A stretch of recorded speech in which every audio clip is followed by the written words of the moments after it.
Hello, music lovers, and welcome back to the Woodshed. Boy, last week was a hot one. It was scalding the guitar community. A lot of you guys were super awesome, but some of you guys were super not awesome, and I made a rant about it. And that rant went kind of viral. It was on all the social media channels and on my YouTube channel and stuff. And man, I appreciate all the messages that you guys sent me about it. If you don't know what happened, there was a performance on Howard Stern with Sammy Hagar and Michael Anthony and John Bonham's son Jason Bonham on the drums and Joe Satriani on guitar. And I thought it was cool. I thought it was cool. They just went in the studio at Howard Stern's place and just started, jamming tunes that they hadn't had any rehearsal on. But man, some of the guitar communities, Facebook forums, guitar pages, and things like that. There was a lot of negative backlash, and sometimes Van Halen fans can be the worst. Like, I love Van Halen. That's holy ground to me. Like, Eddie Van Halen's the greatest rock guitar player to ever live. That's how I feel about it. But I also think that music should live on and keep being played. Now, I love what Wolfie is doing, because Wolfie's like, I'm not gonna just go out and play Panama every night and try to, do my dad's legacy thing. I love his approach. He's been very open about losing his dad. I lost my dad about the same time. I know that pain, and to all of us, Eddie Van Halen is, the greatest rock guitar player, but to Wolfie, it's his dad. And I love that Wolfie's such a complete, well-rounded musician. I went to see him when he played in Knoxville. His show's incredible. He's just awesome. He's writing his own music, making his own statement, doing his own thing. But with that said, could you imagine going to a bar and hearing a cover band and them not playing a Van Halen song? It's like, man, that music's gotta keep being alive, like Led Zeppelin songs or Beatles songs or whatever, right? And Sammy and Michael Anthony are going to go out and they're going to play a collection of different bands. I'm sure they'll probably dip into the Sammy Hagar stuff or Montrose or whatever, Chicken Foot, but they're going to play a lot of the Van Hagar era stuff. I think that's cool. Go play it. You sang on it, go play it. I like that it's not being called Van Halen, because it's not. You can't have Van Halen without Ed. So you can name the band, Sammy Hagar Solo. I would expect to hear it. You can call it whatever you want. And they're going to play a bunch of Van Hagar tunes. And I think that's cool. The backlash and the negativity, and in my rant, I said it the best I ever could in a freaking parking lot. The backlash and the negativity really got bad to me when content creators started almost making Satriani a meme. Like, the thing that really got bad to me was seeing TikTok videos or Instagram videos, and it would be like somebody had chosen a thumbnail of Satch on that performance, and then they had a clip of him playing Mean Street, and then they played it perfectly in their studio, right? Like, or in their home on take 134 after working on it for freaking 10 years or whatever. That got bad to me, because now you're telling the world that you're better than Satriani. That's not cool either, because Satriani's holy ground. This guy had a career that every guitarist would dream of, and he's written some of the most iconic instrumental music of all time, and he's been an instructor and a teacher to guys like Steve Vai. It's like, this is a living legend. Don't get it twisted, right? So I made this huge rant about it, and then I realized a couple of days later that I was like, man, I've got to work on Mean Street. I've never properly sat down to do it. And I was like, I love this music, and I don't want to just be a guy that talks. I want to put my money where my mouth is. So I was like, man, I got to learn how to, attempt to play this, right? Like, we can all kick off You Really Got Me going, but like some of these harder ones, it's like, it's fun to stick your toe in the deep end of the swimming pool, so to speak. So I reached out to my friend Cammy Brown, who is a monster guitar player, especially when it comes to Van Halen stuff. Like, he smashes. So check out Cammy Brown and his channel. I've seen him play the intro to Mean Street many times, and he also incorporates all the things that Ed would do on like Live Without a Net or some of these live performance videos, and he's awesome. So first of all, check out Cammy playing Mean Street.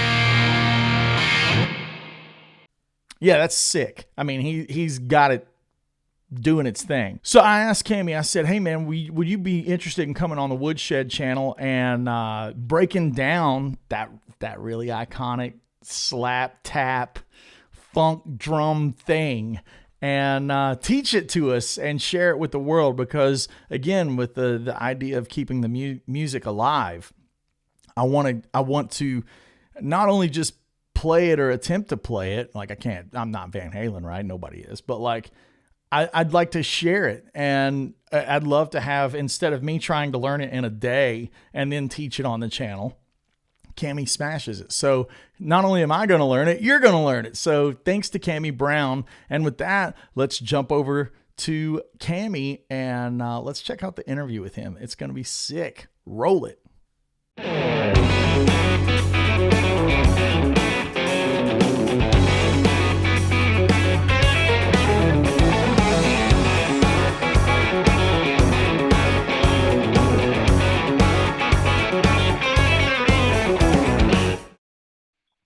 Ladies and gentlemen, coming all the way to you from Great Britain, courtesy of the internet, my good friend Cammy Brown. If you haven't seen him on Instagram, he's a monster. He's always posted clips ranging from his own stuff to Van Halen, everything in between. Cammy, thanks for joining us here in the Woodshed to shed some light on the mystery that is Mean Streets. Well, thanks for having me, man, and I'll try and do my best. So, this is an interesting piece, right? Because it starts with the fade in, and I want to talk about a couple of different aspects of it. How he played it live. My first time hearing this intro was actually when I saw the Live Right Here, Right Now DVD in his 316 solo. I didn't realize that this was an intro to an old Van Halen song until I got into the library. That was my first experience with Van Halen, was the Live Right Here, Right Now. And obviously that's different than the Live Without a Net, and then probably every live version. He's got things that he likes to do that are like quintessential, and then he likes to add in different flavors. So let's talk about the album version first. That's like the quintessential DLR version.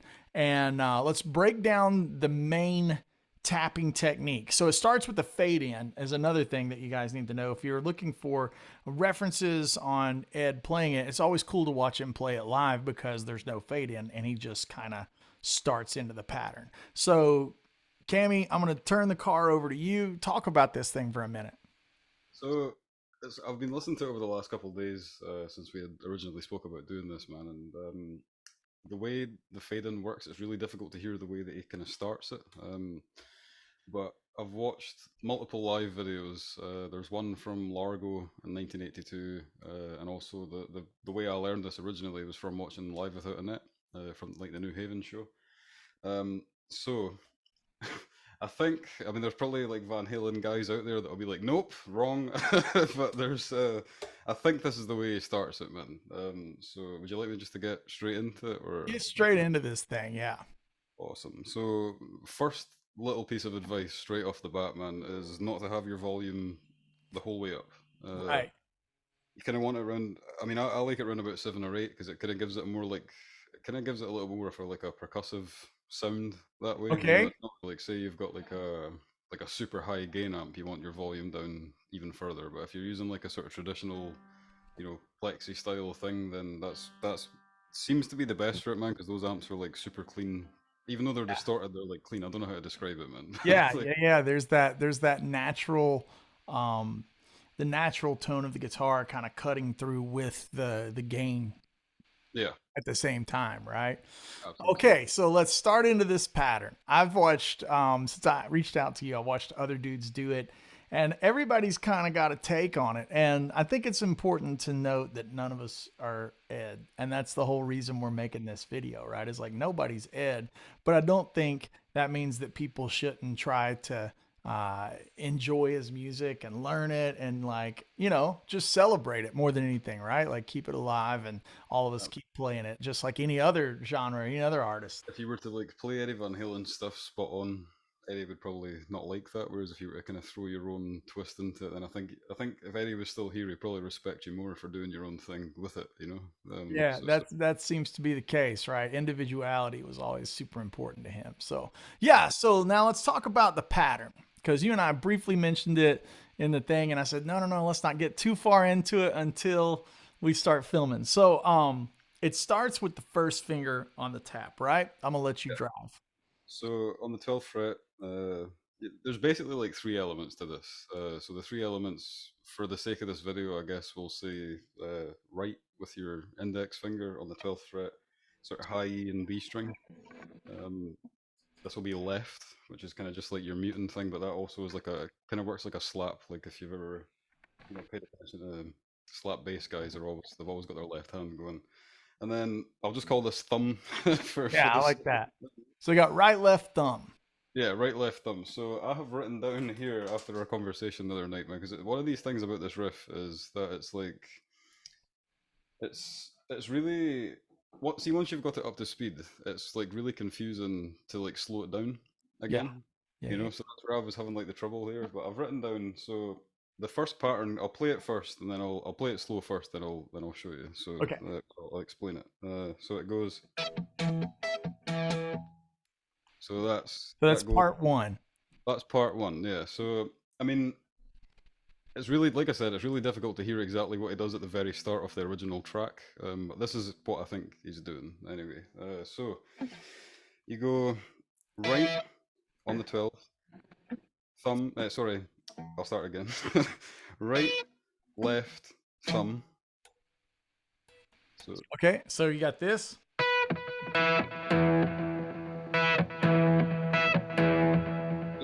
And you go right, left, thumb, left, right again. So it'll sound like this. Does that make sense? A little more. Like that. Exactly. So then you basically just repeat the start of that again, but the second time you play it, you hit the thumb twice. So okay, so play it all the way through. So all the way through it would go. Yep. Okay, that's part one, right? Let me get my volume back right where I had it.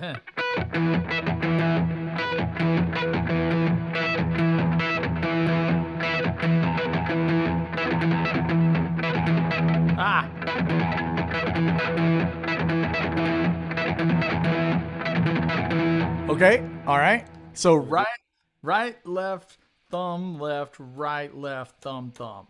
Yep, that's it. So that's basically that first part done. That's out of the way.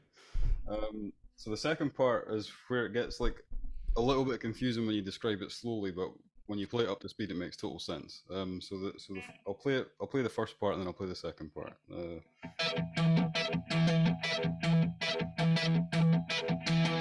That's kind of where there's like a little turnaround.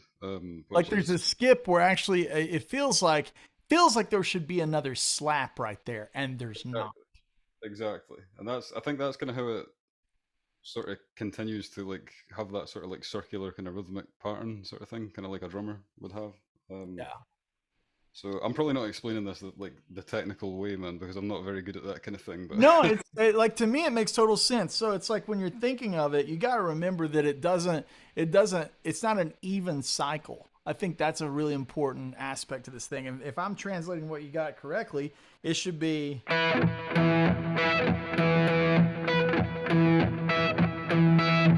And you leave out the slap.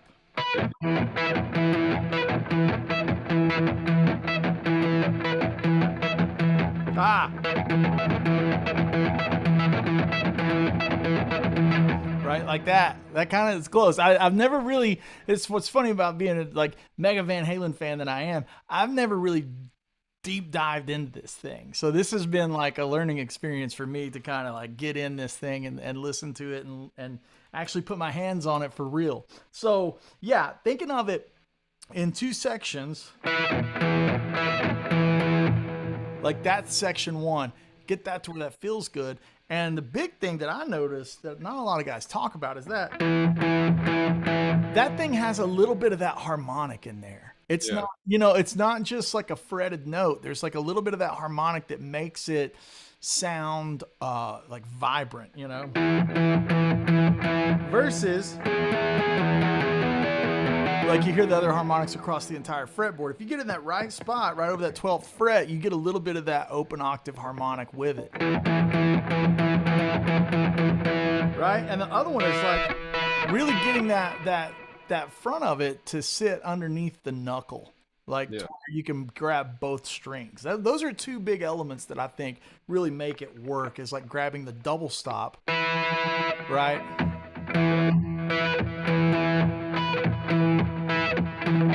And that right there is that back turnaround that you're talking about, where it actually goes thumb first. So walk us through it one more time as you do it. So I'll play it slowly. It goes. Oh, sorry. There we go. Hold on. Okay.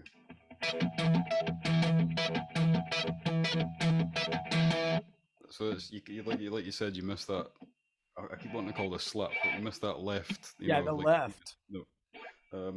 One other little thing I forgot to mention earlier, man, is I've taught a couple guys this before, and one of the things that they were doing is holding down quite hard. Yeah. It's just lightly muting. Muting it. You kind of just want that kind of sound when you go for it. So it's like he's not actually holding down a note, otherwise it would kind of sound like that and sound pretty horrible. Yeah. Right. So it's just getting that thing muted out. Yeah. One more thing that I learned from when I first started learning this is you don't want to like slip the high E off the. Push it off, like grabbing it and pushing it off. Yeah. Right. When I first learned this, I did that all the time, and it used to frustrate me so much. So it's kind of light on this hand, but like you said earlier, you want to hit with this part of your finger as opposed to like the tip of your finger like you normally would when you were tapping or whatever. Yeah. So that's just a couple little things I forgot to mention at the start there, man, which I probably should have mentioned. No, it's good. So let's walk all the way through the cycle. I'm terrible, and you'll hear me do it terrible, and then Cammy will do it, and it'll be awesome. So the cycle is...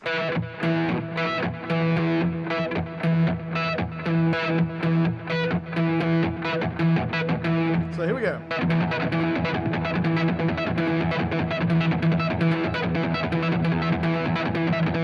Right? Something like that. Sort of close like that. That's it. You've got it down, man. Start it close. So you mentioned this the other day when we were talking about it. You're like, the way you learned it was you were like walking around the house or maybe playing video games, and you were always playing the pattern, like drumming it on the table, drumming it on your legs, and kind of getting it under your hands, right?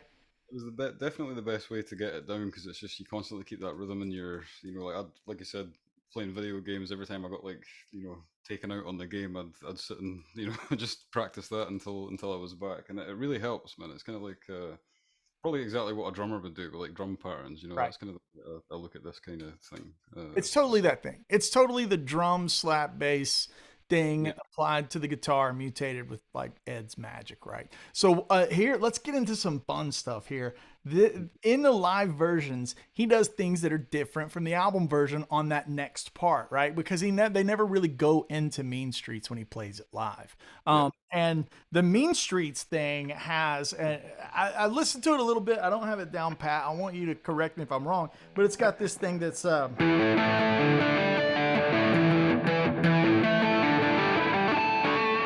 It's got that section, right? So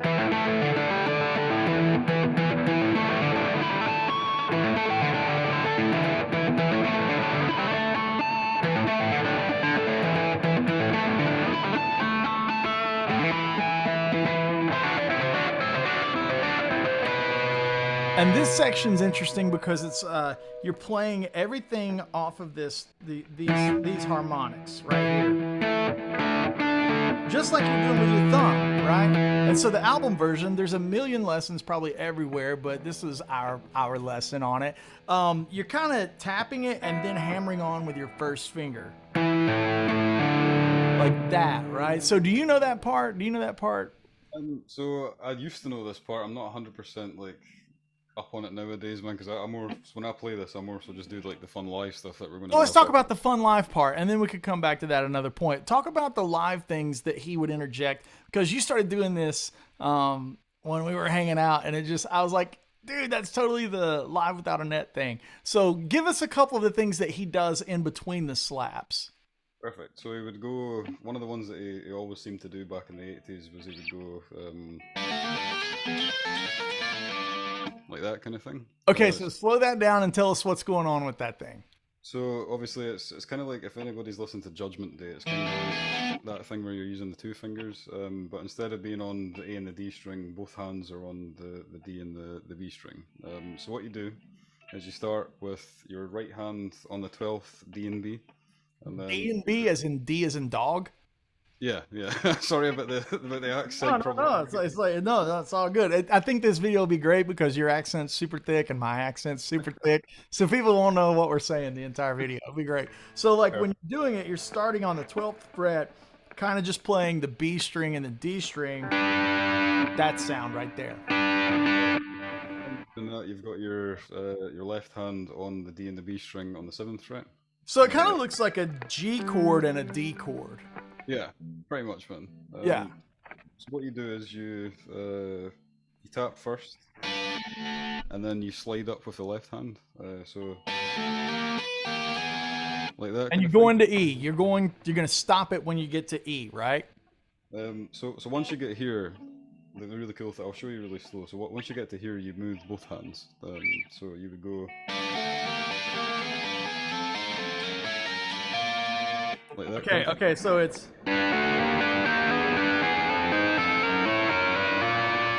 like that. And then on the Largo show, I don't know if you've seen that solo, man. I'll be able to send you a link to that one, but it's from 1982, I think. He kind of does like a little slide back, and it just gives it so much like vibe. You know what I mean? Okay. So one more time, I gotta go. Now what's the back of it? So this is just sliding back to the 14th fret and then just take it off whilst your finger.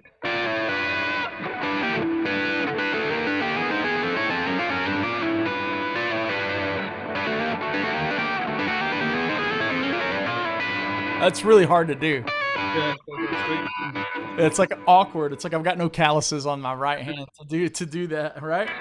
That's really great. It's really, really awesome. So now do the slap into how he does that lick to show the folks how they glue together. There we go.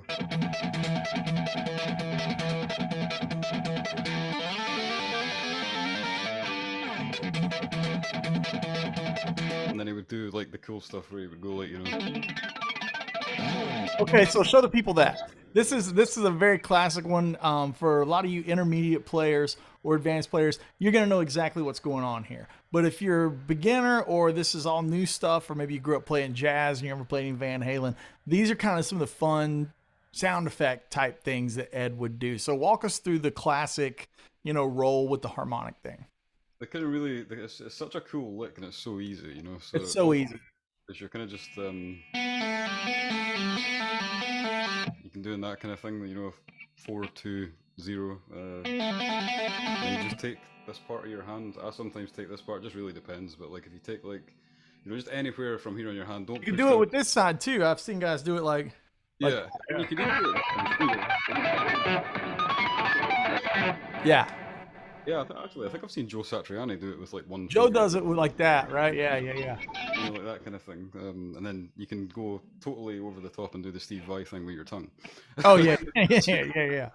So 80s, but yeah, all you do is you rest your hand. The same kind of idea, the same principle as how you're just muting the strings here. You just basically do that with this. Don't push them too hard, and then whilst you're going like that, just let the harmonics ping out. So it would do that.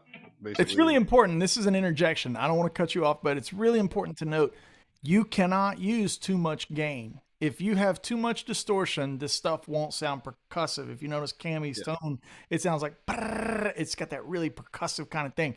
If you have too much gain, like if you've got this diesel back here cranked to 100, it's you're not going to get that percussion. So it's really important if you're not getting this stuff to pop out, maybe just dial the distortion back a little bit. yeah. I mean, I'm running through the SL68 right now, and you know, the volume. Obviously, that doesn't have like the gain knob; it's just the volume. But the volume on mine is on 8 at the moment, so it's just like just enough Yeah. gain. You know, Does no more. yours have the master volume on your SL68? It does, yeah, yeah. Yeah. On the I've got the master volume on like 2, but that's because if I had it any louder, the neighbors would kill me. Blow So you through the room, right? yeah. And you don't need to jump the SL68 to get it to do the Van Halen thing. No, I'm just going. I've always done that, even with Marshalls. I've always just preferred going straight into the first input. Top left, and that gets it done, right? Although I think Pete Thorne actually mentioned this in a video. Sorry for the diversion, man, but No, no, no. the second volume, even if you've not jumped the amp, if you turn the second volume up, it does a thing. Even though it's not like technically engaged, it definitely does like something. It for Um, sure does, and that's like the case with my old one. You know, I've got this old 1969 that I got yeah, from EJ. It's the uh, same thing. I'll run into the top left, but I'll use the second knob to kind yeah, of voice it because the second knob, if you're going for that thick EJ, almost Steve Morse, you know, all those like thick dark tones, that second volume like brings that voice in, you know, totally. totally. I mean, I've got mine's so the second volume on mine's is set at 3 o'clock. Yeah. Because it just gives it that like a little bit more body to it, and you know, especially for something like Mean Street where you're wanting that kind of percussive bassy feel. Yeah. Um, but I mean, you can also do that. You know, I like doing it on the G string here, but you can do it on the D or the E. You know, just Yeah. works. But Eddie would do all kinds of crazy stuff. He would do that. You know, I've seen videos of him like doing the Mean Street tapping thing and then like whacking his pickup and just to get like crazy noises out of his guitar because that was like his whole thing. Um, Yeah. but getting back to the Mean Street thing, my favorite way of playing this myself is playing like the sort of live version because it's just a little bit more involved and you can do the slide thing that we were just talking about or that kind of thing. You know, it just makes it a little bit more fun and cool, just a little bit more EVH. You know. Yeah, for sure. So let's review here. When you're playing it, a couple of the pointers that I want to just take home here is you got to grab 2 strings on the B and E. You got to make sure not to push that E off. Yep. You got to be thuddy down here. You don't want to be pressing it. Not that, right?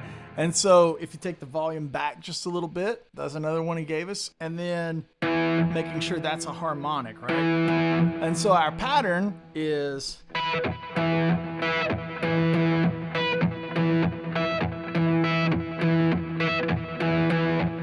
right?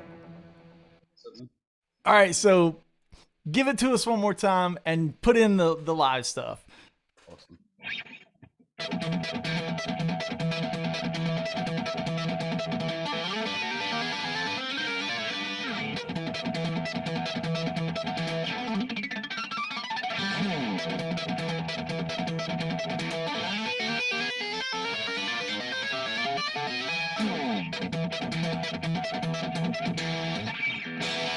Dude, you're such a ripper. You sound so good on that stuff, man.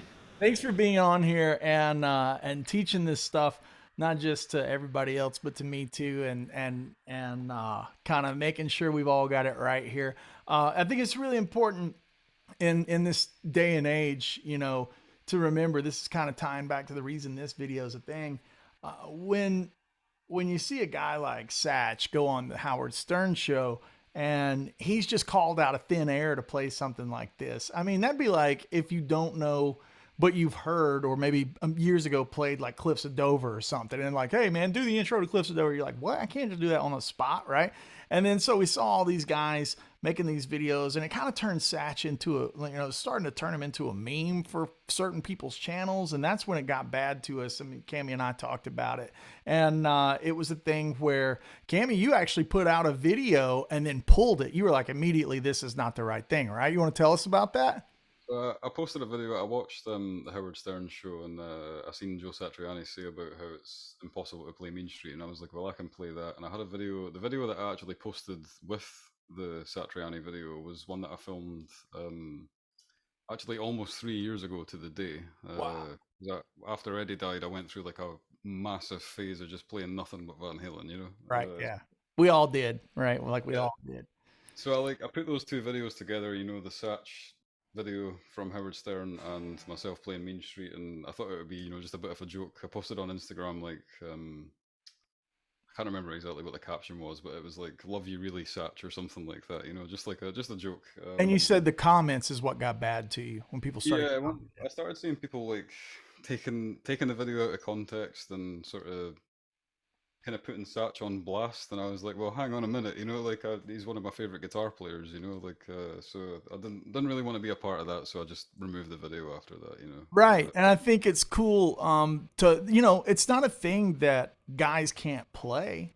Yeah, Like I've seen a bunch of people play Mean Streets. It's not something that like is inhuman, like an Oscar Peterson solo or something played on guitar. Like it's like I've seen guys play Mean Streets and sound awesome and sound really awesome, just like the record. And I thought if you have that skill set and this type of situation happens in a a social context, right, and it becomes this thing that people are talking about.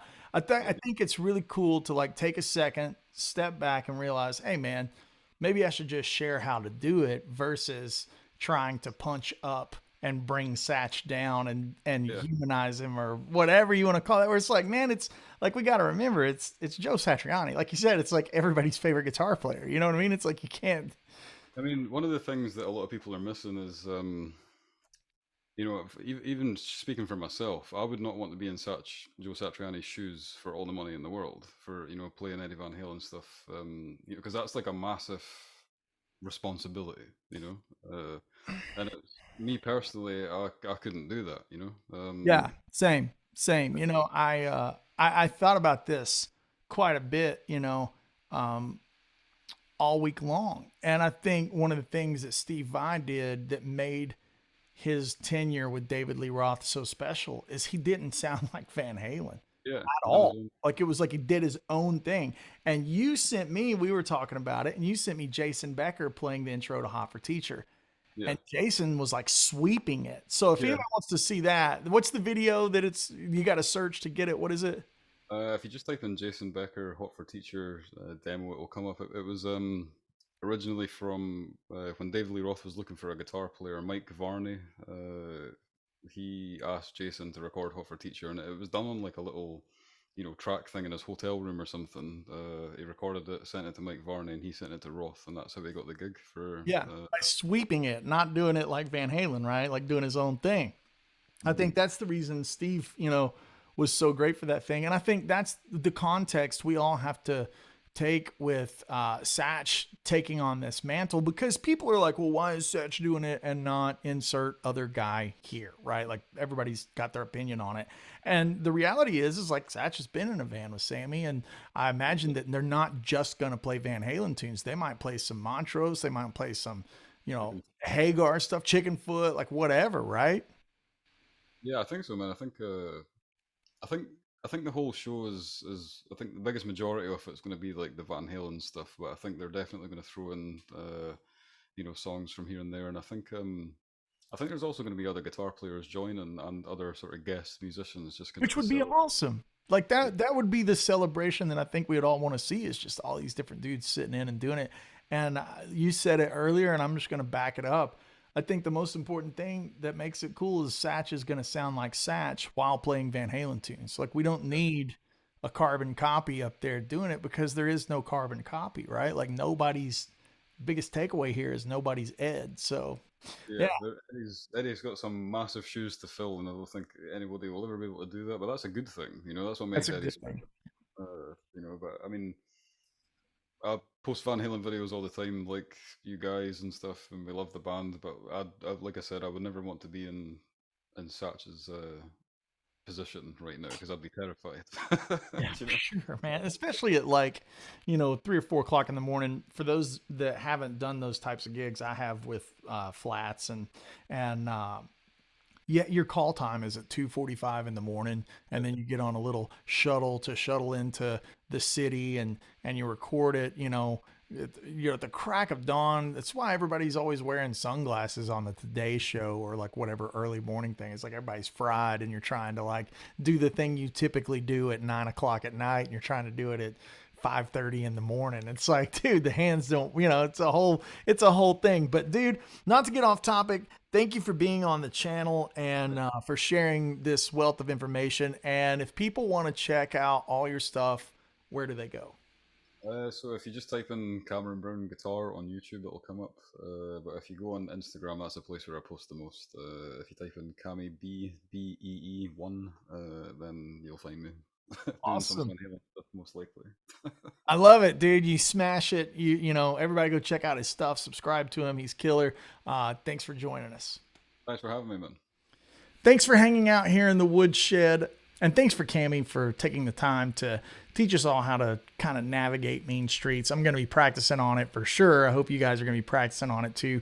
It seems like once you get it flowing that it starts to feel kind of normal. It's just that thing of getting it under your hands. If you're interested in some of the lessons that I offer, maybe taking private one-on-ones or taking part in our woodshed community and our weekly live master classes, go to patreon.com/AndyWoodMusic. And even for $5 over there, you get access to all the videos. There's over 600 posts on that thing. It just rolls. I'm constantly uploading. So patreon.com/AndyWoodMusic for that. If you're interested in the Woodshed Guitar Experience next year, it's going to be amazing. I'm going to announce on this video first. We've got Steve Morse coming. Holy crap. We're talking high tension wires, Dixie Dregs. He's going to be there. We've already sold 40 of the 100 slots, so we've only got 60 left. If you're interested, go to woodshedguitarexperience.com and get signed up. You don't have to pay all at once. You can make your payments throughout the year, all that kind of good stuff. Woodshedguitarexperience.com. And for the new album that's going to be coming out, my new album, and all the Axe Effects packages and tabs and Guitar Pros and all this kind of stuff, make sure to go to andywoodmusic.com. That'll also be the tour dates and all the places that I'll be playing live will be listed there as well. So thanks for hanging out. We'll see you real soon.